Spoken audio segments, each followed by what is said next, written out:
India TV, आपकी आवाज।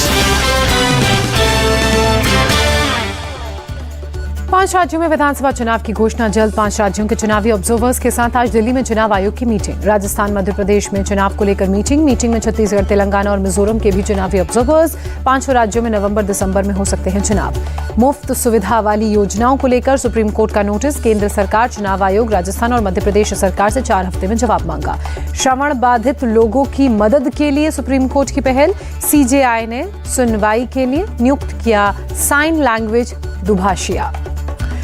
मुंबई के गोरेगांव में एक बिल्डिंग में लगी आग, 7 लोगों की मौत, 50 से ज्यादा घायल। जोगेश्वरी के ट्रॉमा सेंटर में एडमिट। 5 लोगों की हालत गंभीर। कई घायलों को विले पार्ले के कूपुर अस्पताल में भर्ती कराया गया।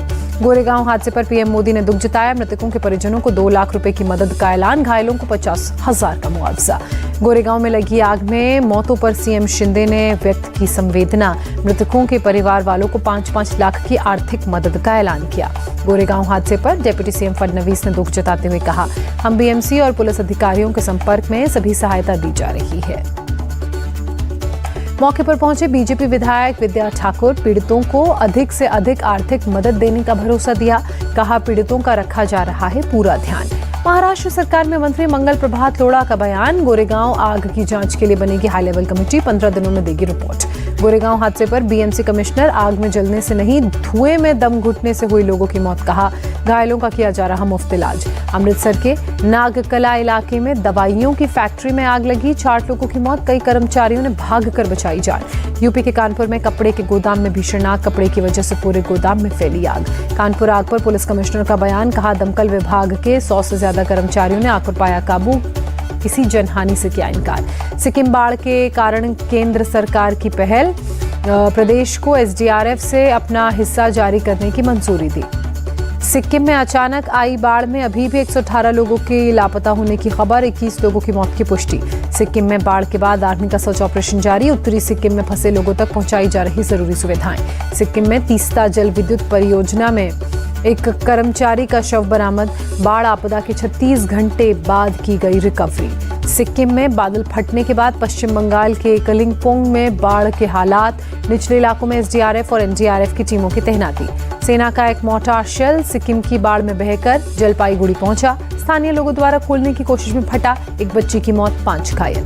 गुवाहाटी में लगातार बारिश से परेशानी बढ़ी, शहर के कई इलाकों में जल जमाव। संजय सिंह की गिरफ्तारी पर केजरीवाल का बयान। कहा, डरा धमकाकर बयान लिए जा रहे हैं, ये हालात लोकतंत्र के लिए ठीक नहीं। केजरीवाल ने कहा, झूठे केस लगाकर फंसाने की कोशिश हो रही है, घोटाले की बात करते हैं लेकिन निकलता कुछ नहीं है। लगातार चौथी बार रेपो रेट में कोई बदलाव नहीं, रेपो रेट 6.50% पर बरकरार। आरबीआई गवर्नर शक्तिकांत दास ने 2023-24 में 6.5% जीडीपी की वृद्धि दर का अनुमान जताया। अगले साल पहली तिमाही में जीडीपी वृद्धि 6.6% संभव। अमेरिका के अलास्का में भारतीय और अमेरिकी सेना के जवानों का जॉइंट युद्धाभ्यास।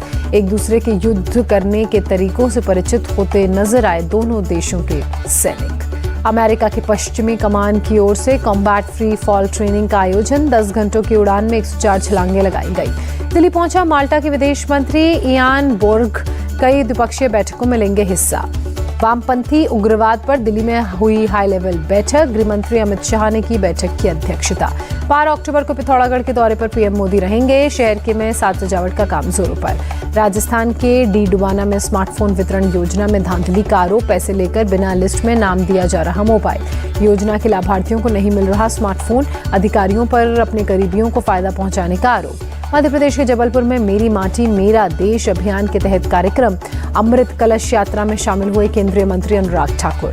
भोपाल में 3000 लोगों की क्षमता वाले मानस भवन का शिलान्यास, सीएम शिवराज ने किया भूमि पूजन। मध्य प्रदेश के हरदा में लगे कृषि मंत्री कमल पटेल के विवादित पोस्टर। बीजेपी ने रामकिशोर दोगने के खिलाफ दर्ज कराई एफआईआर, कांग्रेस ने किया थाने का घेराव।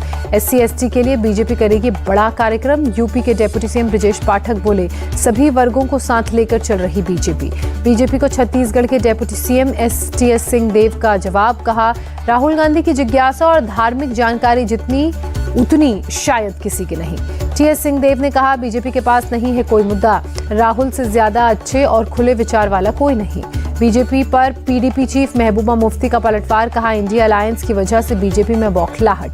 चंडीगढ़ में बीजेपी अकाली दल का आम आदमी पार्टी पर आरोप, 2 सरकारी कोठी से आम आदमी पार्टी पंजाब और हरियाणा का दफ्तर चलाने का दावा, अलॉटमेंट लेटर पब्लिक किया गया। हैदराबाद पहुंचे बीजेपी के राष्ट्रीय अध्यक्ष जेपी नड्डा, पार्टी कार्यकर्ताओं ने गर्मजोशी से किया स्वागत।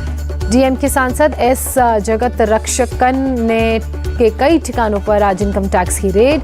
चेन्नई के इंदिरा नगर में सांसद की मौजूदगी में घर में रेड जारी। लखनऊ में आईएसबीटी का 48वां वार्षिक सम्मेलन, सीएम योगी आदित्यनाथ हुए सम्मेलन में शामिल। कार्यक्रम में बोले सीएम योगी, कोविड से पहले आधे यूपी में नहीं था आईसीयू का एक भी बेड, अब हर जिले में ये सुविधा उपलब्ध है। अगले साल जनवरी में वाइब्रेंट गुजरात ग्लोबल समिट का होगा आयोजन। समिट के लिए सीएम पटेल की 1-to-1 बैठकें। दिल्ली में सियोल सेमीकंडक्टर के उपाध्यक्ष से भी की मीटिंग। एशियन गेम्स में विमेन कबड्डी के फाइनल में भारत पहुंचा, नेपाल को 61-17 से हराया। एशियन गेम्स में क्रिकेट इवेंट के फाइनल में भारत सेमीफाइनल मुकाबले में बांग्लादेश को 9 विकेट से हराया। फाइनल में तिलक वर्मा ने 26 गेंदों पर बनाया नाबाद 55 रनों का स्कोर खड़ा किया। कहा, आगे की रणनीति पॉजिटिव और आक्रामक ही रहेगी। एशियन गेम्स में पहलवान बजरंग पुनिया ने की विजयी शुरुआत, फिलीपींस के रोनिल दुबोग को 10-0 से हराया।